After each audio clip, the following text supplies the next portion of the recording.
Si t'arrives pas à répondre à cette question de grammaire, il y a de grandes chances que tu sois pas encore prêt pour le TOEIC. She, blablabla, an authority on medieval literature, contributing to several key publications in recent years. Was becoming, became, has become, has been becoming. Alors là, dans la question, il faut tout de suite identifier le in recent years.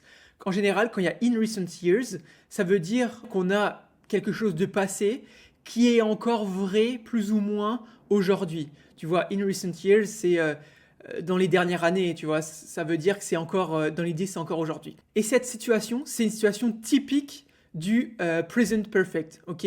Donc une action dans l'idée, une action ou quelque chose qui a commencé dans le passé et qui a encore un impact aujourd'hui, tu vois, sur les jours d'aujourd'hui.